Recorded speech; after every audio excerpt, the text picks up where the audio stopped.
Mike's Daily Podcast. Welcome to Café Anyway, somewhere in Podcastro Valley, the last place on earth in the land of Ameritopica. Lots of topicas in this interesting world. Mike's Daily Podcast. And Mike Matthews. How are you? It's episode 2909, 2909. That's so fine, but I'm not gonna whine like a lot of people do lately that you see in the election cycle where we all don't want to be. But apparently, sick time is increasing. What? Mike's Daily Podcast. The amount of time people take off from their jobs for sick leave was up by, Mike's guess, Daily in 2023 Podcast. compared to 2019, Yeah! up by 55%. Yes, over half. 30% of workers took sick leave last year. 30%. That was a 42% jump from 2019. That figure has continued to climb. I'm sick, boss. Actually, what I've discovered as a manager is that they don't even call anymore. Remember when you used to have to call your boss and try and get your voice all gravelly, raspy? Nowadays they text, and of course you just have to believe them. Oh, I've got COVID. I can't come in. Okay. Send me a picture of the test if you want to be that kind of a boss. Just send. All right. But when you've had it happen enough times to you where you had people come up with crazy excuses. This one guy I knew, it was always food poisoning all the time. Oh, Mike, I can't come in. I got food poisoning. And I got to scramble. Sometimes he give me like 1 hour notice. So I'm scrambling to get someone in there, or I'm getting in the car and it takes me more than an hour to get to work sometimes. So and I got to be there at a specific time that he should have been there. It just gets it's a cataclysmic thing. That's all I got to say about that. So thank you for listening. Here's today's podcast picture. By the way, as far as pictures go and drawings and all that stuff, I got my cat, Rocky the cat, near us here at Café Anyway, cleaning himself, which cats love to do, is clean themselves. They like to be so clean, so proper, the pinky in the up of the air, and all of that. Well, the video that I'm doing on Facebook, facebook.com/Mike's Daily Podcast, which you can see for the next 30 days, is got this weird cloud and moon thing, and it looks like, Priscilla Casey made it. Hey, the late great Basil the Boxer. The picture today is not of him, but of a place we used to go all the time. Not Bay Farm Island. I've been posting a lot of pictures of that. No, it is the other place we used to go all the time, Heron Bay, right there in San Leandro by the bay. Such a beautiful area to walk, and it was nice and windy and big whipped cream clouds on top of the mountains over the peninsula in the Bay Area, looking across from the East Bay towards the peninsula, looking at San Mateo specifically, and just going, I'm glad I'm not at the beach today because it was so windy and cloudy. But see that picture at mikesdailypodcast.com, and there's a link to my Facebook page there as well at mikesdailypodcast.com. Oasis, the Gallagher brothers. And why? Life grand. Life is grand with Oasis. Where were you when we were getting high is the question they ask all the time. And I like to think they're thinking about getting high on life naturally by going for a jog and releasing the endorphins. Because your body makes chemicals that make you feel high. And you don't need to take drugs because they're bad, okay? But Oasis have announced a UK reunion tour, even though they hate each other. 15 years after breaking up. It's only been 15 years? I thought it was more like 30, but you could see the Gallagher brothers, and in the process of seeing them and paying crazy high ticket. I wanted to see Crowded House, another band. Well, that band got popular.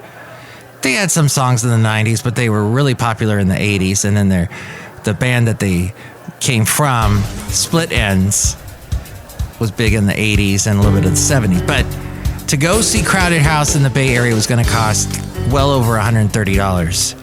So that's crazy. What's the cliche of the week?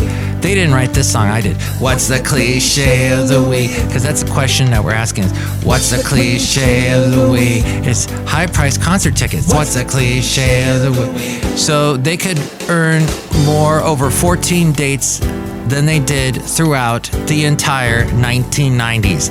14 dates versus the hundreds of tour dates they did in the 90s. Wow. Well over several hundreds. Isn't that a fantastic thing to contemplate? It could bring 500 million in sales, with Liam and Noel in line to earn each $65 million. Wow. Wow, shit's wow. Speaking of people making lots of money, Berkshire Hathaway has joined the $1 trillion club. That is Warren Buffett's company, the Berkshire Hathaway.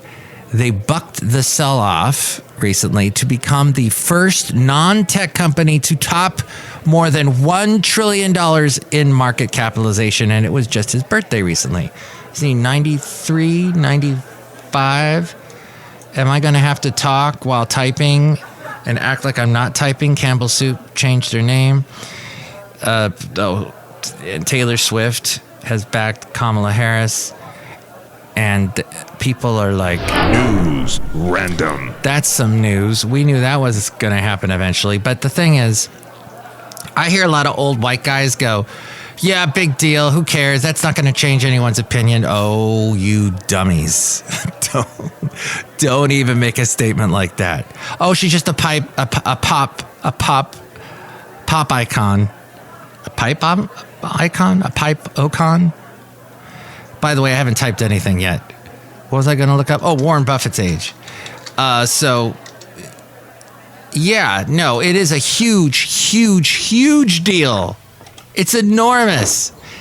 Even though, as I say that, I hear a bunch of people, he has a huge amount of, he was born in 1930. He's got a bunch of money. Born in Omaha, Nebraska. I've never been to Omaha, Nebraska. Have I been to Omaha? Have I been to Nebraska? No. Been to Iowa. But yes, so he is Mike's scavenger hunt. 94 is what I have found in my scavenger hunt. Now, you know, Berkshire Hathaway goes back. In 1956, he created Buffett Partnership Limited. All the way back in 1956, and his investment firm eventually acquired a textile manufacturing firm. And then Berkshire Hathaway was the name of that manufacturing firm. And then he made that the name of his holding company, his diversified holding company. That's how that came. Originally, a manufacturing firm. Textiles. We all need textiles because of their texture. Buffett emerged as the Buffett. Sorry, Jimmy Buffett. Jimmy. For your entertainment. Jimmy. The one. Warren. The only. Not related. Mike Matthews. Are they? That's the next question to ask. Thank you very much for that dramatic intro. Yeah, so that is a good question. Let me see. Is Warren Buffett related to Jimmy Buffett? You can tell I haven't eaten yet. I'm thinking about buffets. Let's see. Related to Jimmy Buffett. That types up, that auto completes. Alas, the two Buffetts were not related, but they continue to share a strong bond, remaining good friends. And even referred to one another as Uncle Warren and Cousin Jimmy. That from metro.co.uk. Fascinating, isn't it? I know. So yes, even if you are not a Taylor Swift fan, and even if you are young, my tip to you is, and I know a lot of young people, a lot of millennials, Generation Z, Z-lennials, they're all saying, Mike, we cannot be persuaded by a pop icon what they like. who they like, who they don't like. Now, here's the interesting thing where I see parallels, as I am a ex-country DJ. That was a disc jockey on the country airwaves from the mid-90s to the mid-O's. What I can tell you, that was during the rise and fall of the Dixie Chicks. And I'm looking now at my several copies of the Dixie Chicks album Fly, which they sold. That was one of the biggest selling country albums of all time. And they sold it in multicolors. So some CDs you would buy would have a different colored front cover than other CD covers. So you'd want to collect them all to some of the people. I think I've got 2 of the 3 that were out. Or maybe 4. Wow. Were there 3? Anyway, Café Anyway, I've got a kind of a collection of theirs. And I do have an interview with them at mikesdailypodcast.com. If you click at the upper left-hand corner, there is a home icon. And when you put the cursor over it, it says interviews. So you want to go interviews A through F for Dixie Chicks, which they just go by the name Chicks. But they, of course, made that comment about George W. Bush, saying that they were ashamed that he was the president of the United States with all the stuff going on as we were just about to invade Iraq. And they were on foreign soil, and that ticked off everybody who was a Republican, everybody who was maybe former military, definitely a lot of country fans, to the point that country music radio just banned them, just stopped playing them altogether. Although I was on an internet radio station called Country Crossroads where they still played the Dixie Chicks, and it was nice to hear them again. So what was interesting was how that all played out. Newsbleed section. And in fact, as we are here in the Newsbleed section, they did perform the national anthem at the recent Democratic National Convention. But what's interesting to note is now Taylor Swift, who was a former country singer, now very huge, successful pop singer, who had one of the biggest, I think the biggest concert tour of all time, now endorsing Kamala and giving reasons for it. Very valuable. Is that what I was trying to do? Anyway, giving reasons behind it. Now, people read that actual entire post that she did, and people are persuaded, or swayed one way or the other. It remains to be seen. But I am on the side thinking that, well, it could be big. Let's see what else is interesting to say in this world of which we live. That the toy company using its power for good, Lego, is planning for wine. Well, I like the whiny white man wine list. Oh, you had to bring that up. Just I was talking about something nice. You had to go there. Okay, well, the Unhinged one on Tuesday night. It's now quite well known that he was doing his whiny white man wine list, as he did with Biden. So it was no shock, no surprise. Although, unlike the Biden debate, where he seemed calm and reserved and held back, and I think that was a lot of because who he was debating with, he was mirroring them. And, Joe was low energy, confused, hard to understand. And Trump was he was equally subdued as he was on Tuesday night, this past Tuesday. Oh my, what we saw, he was unhinged. He was defensive. That you can't. It's a nightmare of a show. For him, it was a nightmare of a debate. But of course, he would never say that because he's in the land of you never let anyone see you sweat. You never admit to defeat. You never show any sign of weakness. So, of course, he comes out of the debate saying, oh, we did fantastic. There's a poll that said that we were in the 90s. We did so good. And she wants to do another debate because she did so poorly. She wants a rematch. We don't see why we need a rematch. Meanwhile, all these Republicans are face planting, going, no, you should do another one because you didn't do well this time. former Mr. First of all, President. I just want to thank everyone for joining us here on this show. This is great. But the reasons that are being given by a lot of Republicans, you've probably heard by now, is that the reason why he did poorly is because he was teamed up on, according to Lindsey Graham. It was 3 against 1. It was 3 against 1. I asked Meemaw. And that's what she said. Well, and part of they say that is that he was fact-checked 4 times and Kamala was not 4 times. But, however, to the Kamala fans out there, they were annoyed because those 2 moderators, the one who always he looks at the camera at an angle because somebody told him back early on in journalism school, I should say TV journalism school, because it's all about looks in TV journalism school. See, I dropped a letter. I went straight to the journalism when you need the V. So what he was taught was you got to look at the camera at an angle so that you look better that way. Mariah Carey used to say, I don't want to show this side of my face because I don't like that side. This side of my profile is much better, that kind of thing. I'm ready for my close-up, Mr. DeVille. But that one guy, or no, who was the gal? I don't know who they were, but one of them cut off Kamala. I heard it a couple of times. Meanwhile, they let Trump do follow-up comments. They turned his mic back on.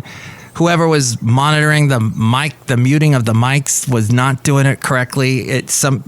Trump got to, can I say something? Oh, sure. Go ahead. Let's turn your mic back on. Because we don't want to look like we're left-wing media, that we're the legacy media, that we're the corporate media, that the right-wing talk show hosts are always saying, they're always painting Republicans in a bad light. So we're just going to let Trump say whatever he wants, which they did. They cut off Kamala, but still Trump got cambushed, was the funny headline. He's debated something like, the amount of times he's had presidential debates, he has broken the record for the amount of people who have, the amount of times he's debated in presidential debates. Good for him. So if anyone would know how to debate, it should be him. But still, he was on the defensive. And he did the thing as they're eating dogs. They're eating the dogs in Springfield, Ohio. And the Viktor Orban reference, Orban, he looked agitated. He was irritated. He looked old. And old people get agitated and irritated. Just stand on my front lawn for much longer than 5 seconds. You'll see me come out all agitated and irritated. So we'll see. We'll see how this goes. But I do not see that it was 3 teaming up against 1 during that debate. And the moderators were letting Trump walk all over the place and bend the rules. And that's the problem, is people let Trump bend the rules too many times. He's written books about bending the rules, and people are impressed by that. But the fact that the ABC actually fact-checked where CNN did not fact-check in the first debate with Biden, and the fact that they extended the time, they didn't cut it off right at the time they had said they would cut it off. They let it go on because this was a historic evening, and there was a lot of stuff to get to, as they kept saying. We got a lot to get to, Mr. President. We got a lot to get to. They said that over and over again when they were trying to cut him off. A lot of things to talk about. Well, CNN didn't do that, and so ABC was commended, actually, for a lot of the things that they did on Tuesday night. But the moderators, and you know what? The moderators always get beat up. Even if they're from the right, they get beat up. So, not to say that the people that were moderating at ABC were from the left. Like, who really knows? I don't know. But there are all these conspiracy theories online because they seem to follow Trump wherever he goes. And whenever he has a bad night, he has to blame it on all kinds of conspiracy stuff. And dogs being eaten. And now it's geese being eaten, and I don't know what else. So there's a lot of denial going on there in the Republican Party, but we'll see how they spin it. At the end of the day, I'm sad to say, I'm holding the truth stick here. So here's the truth. Absolute truth is this election comes down to people looking in their wallet and seeing how much is there and going, what the heck, this inflation? What the heck, I can't go out and eat anymore? What the heck, gas is expensive, although it's come down. No, wait, it went back up here in California. But it's all about the money, just like Carville said years ago. It's the economy, stupid. So, in fact, 80% of Americans say, and we'll get to Lego in a minute. I know, that's exciting. I hate when people say that. We'll get to that in a minute. Like you're teasing it, like it's something I'm actually going to wait for. I'll just tell you real quick. Lego is planning for increased future costs as it pledges to make all products, all their toys, from renewable and recycled materials by 2032. That's right. Hopefully they don't pick the materials, recycled materials that are toxic in any way. That could be an issue. But 80% of Americans say fast food is now a luxury. Thanks to rising prices, most Americans say fast food as a luxury are eating and they are eating it less often is what they're saying. Fast food is a luxury. And I got that from Rob Black. I produce his podcast. He is heard on AM 1220 KDOW weekday mornings and on Cron TV Monday through Thursday in the 9 o'clock hour. To all of you watching on Facebook, I'm going to stop the video now because I think something's burning. Hold on a second. Later that day. Yeah, I got something cooking, and I had to check it out because I don't like eating out anymore. So 3 in 4 people, or 75% of Americans, typically eat fast food at least once a week. Did you know? But the majority now, 62%, say they're eating it less due to the rising prices. Let's see. Americans are opting for food at home for easy, inexpensive meals. A little over half, 56%, say they make food at home. Good job. Because you could end up eating way, way, way, way healthier than you do when you eat out. It is like impossible to eat healthy when you eat out. Favorite fast foods, just for your information. Chick-fil-A. Yes, Americans rank Chick-fil-A as the most high-end fast food chain, the most that they go to, 25%, the biggest. Followed by Starbucks. Starbucks is fast food, 22%. Then Chipotle, 21%, and McDonald's is down there at 16%. Burger King, Taco Bell, and Subway, they fall into the lower rated choices. Apps for restaurant and apps for rewards are being used. 46% of Americans use apps, a little less than half, use apps for fast food establishments that entice them with rewards to visit more often. Sometimes you can get deals like that. It wasn't a $5 footlong, but something like a $6.50 footlong from Subway. But that is interesting. Chick-fil-A at the top, then Starbucks, Chipotle, and McDonald's. Wow. So that is what people are eating when they eat fast food. And it is amazing, too, because after all this time, McDonald's still somehow sneaks into the top 5. Amazon's Rings of Power has come back. Oh, interestingly enough, so we're talking TV shows and whatnot. Remember that show, Hanging with Mr. Cooper? There was a guy named Gary Boren who was responsible for the theme song to that show. I got to know him in an interesting way.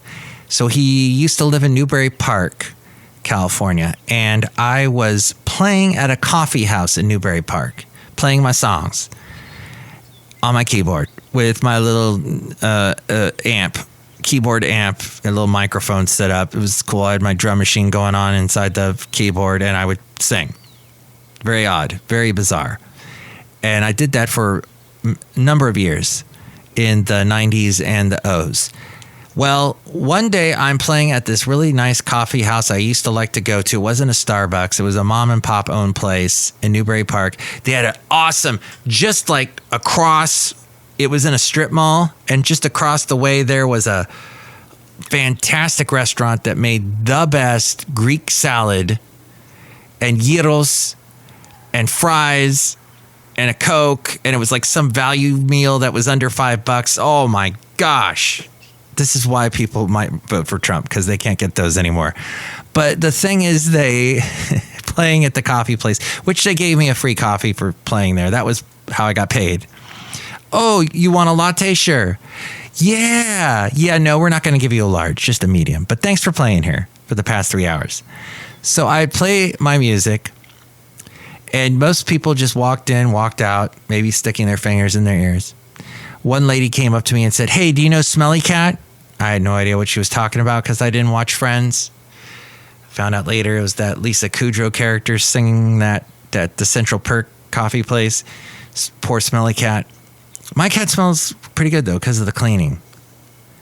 But occasionally something comes out of him that's a little questionable. So I said, "Sorry, ma'am, don't know what that is." And then I was kind of offended, but I moved on. And then one day Gary Bourne walked in, and I'm performing, I'm singing, and he goes and gets his coffee, and he's smiling the whole time and looking at me and smiling. And he hung out, and when I got done playing the song, he comes up to me and goes, "Hey, did you write that?" I go, "Yeah." He goes, I write some stuff too. Would you like to maybe talk sometime about doing some songwriting? I went, "Wow, sure." So he gave me his phone number. I ended up going to his house. We wrote a song. It was horrible. It was not a good song, but it was a fun day. And I got to be friends with him. I actually went with him to return the favor and for being such a great host. I once got some tickets because I worked at the country station to go see Mary Chapin Carpenter. And I knew she was a songwriter. She had Sean Colvin with her that evening, also a songwriter. I said, "Gary, would you be interested?" He said, "Great, let's go." So we went. We got to go backstage, meet Mary Chapin Carpenter, and then also meet her keyboardist who used to be in the band that did Afternoon Delight, which was the band Starlight something band. Can't remember their name right off the top of my head. Sorry. But very nice guy, by the way. And he was giving us all kinds of interesting behind the scenes of how he can do these awesome piano solos. And he was saying, "Oh, it's my brain tells me, it's like a fear of stopping. So I got to keep playing." And that's what I was like, "You are the best keyboard soloist I've ever seen." So Mary Chapin was very nice, very quiet though. And it was a great fun time. We didn't get to meet Sean Colvin, sadly. But I lost touch with Gary. Oh, and I hung out with him, got to go to a party he did on Y2K night, the turning of the millennium, 1999 into 2000. I got to go to his place and hang out. He had a big party, invited a bunch of people over. He tried to play some of the songs with me. He was on bass while I was on keyboard. Did not sound that great, but I don't remember. All I remember is I had a great time. It was very nice of him to try and play, because my songs are all over the place, as my podcasts are as well. So that was a fun. He wrote Gary Bourne wrote the music, the keyboard. Was it keyboards? Well, the theme song is what I'm trying to say. I tried to do keyboard. Yeah. He also did some music too. There was a TV show called Jericho that he did some of the music to. But he's out there on Spotify or he's on SoundCloud. And I had I work with a lot of people who have the last name Cooper. And someone brought that up the other day, made a joke about hanging with Mr. Cooper. And I said, "Hey, I knew the guy that wrote the theme song." So that is my fascinating VH1 behind the music story. And I'm pouring you this as a thank you for listening to that fantastic story. Here outside of Café Anyway, somewhere in podCastro Valley. Look who is here. Hi, Mike. It's Benita the Rodeo Queen. How y'all doing? I brought my horse Dilly. I don't know where she went, though. Okay. Answer Disgruntled Fiddle Player tell you what. What? All that stuff that Kamala said was lies. Lies and more lies on that debate. Not tell you what. What? It's just like the Democrat convention. It was all lies. I love how when people talk on the right about the debate or the convention, the Democrat convention, they just say it's lies, lies, lies. Don't listen to her. And they do the what's that bird that sticks its head in the sand but actually doesn't do that, because if he did do that, he would die. He'd suffocate. Well, that kind of thing. But all right, just keep saying liar, liar. Pants on fire. Oh, there's Nelly. I knew you was somewhere. Okay. What was that all about? You know, when you stick your fingers in your ears and you go la la la la la, it's the same as yelling fake news, fake news, fake news all the time. But that's my observation. Look who else is here. Hello, Mike. I make delicious root beer. Did you drink it already? I poured you a glass earlier. Did you hear that? Yes, thank you. Drink it right now. I'll cut you. Oh, boy. Thank you. Oh. That's really good. What is in that particular drink today? Mike, I put some truth serum in it, so now you have to always tell the truth. Oh, boy. Oh, no, I have to always tell the truth. Well, here's the truth. Amazon's Rings of Power has come back. They're trying to chase, the streaming world is trying to chase tentpole shows for success. As the tentpole movies, we've had some of those, like Beetlejuice finally did a sequel, so now I guess that's a tentpole. And then we had the Deadpool and the Inside Out, which did really well this year. But Lord of the Streams, the second season of The Lord of the Rings of Power, debuted on Amazon Prime Video recently. The first season, The Rings of Power's first season, is the priciest TV show ever made. It cost $715 million. Amazon's most viewed show is that one. There were 25 million Tolkien nights. Fans of 25 million people watched it. Tuned in for the season one's first episode on its first day. There is a fantasy feud that is going on. And let's see here. It says that the fantasy feud... What? Fantasy feud. Prime's chasing the fiery success of Warner Brothers Discovery's House of Dragons. One show to rule them all. Amazon splurged $19 billion on movies, shows, and Amazon Music tunes last year. That's right. They're paying money for the podcasts to keep people doing the podcasting, like the guys, the Kelsey brothers. Let's see if they're also going to endorse Kamala with the guy Travis, who's with Taylor Swift these days. So that is up 14% from 2022, the amount of money that they are spending, interestingly enough. And then Netflix plans to spend $17 billion on content this year. They are doing their feud with Amazon, spending $17 billion. Amazon spending $19 billion. But Netflix spending $17 billion on content this year.